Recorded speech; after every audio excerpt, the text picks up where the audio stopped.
À l'ONU, les doutes du Niger sur la tenue de la présidentielle libyenne. Le Conseil de sécurité de l'ONU à New York. Mercredi, l'ambassadeur du Niger à l'ONU, Abdou Abari, est allé à contre-courant du Conseil de sécurité de l'ONU, estimant que la Libye n'était pas prête pour tenir des élections dans des conditions optimales.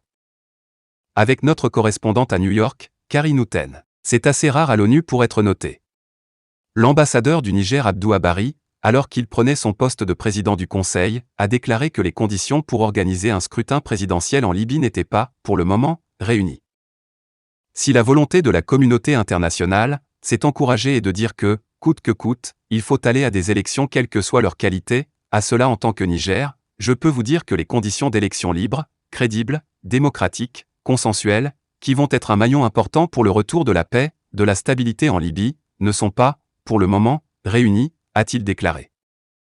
Le Nigérien, qui a pris au mois de décembre la présidence du Conseil, s'est rangé du côté des différentes autorités nigériennes qui estiment également que le pays n'est pas prêt pour tenir des élections dans de bonnes conditions le 24 décembre prochain. Les combattants étrangers sont toujours en Libye.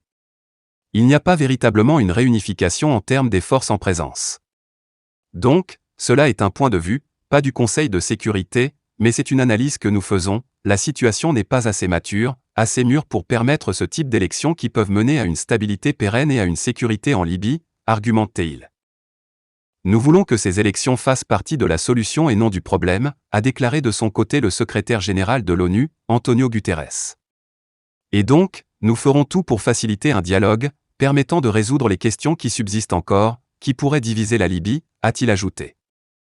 Outre les membres de l'ONU, de nombreux observateurs estiment que ce scrutin n'est pas réaliste étant donné que la liste définitive des candidats n'est toujours pas arrêtée. Et que la sécurité dans le pays reste précaire malgré la signature d'un cessez-le-feu il y a un an.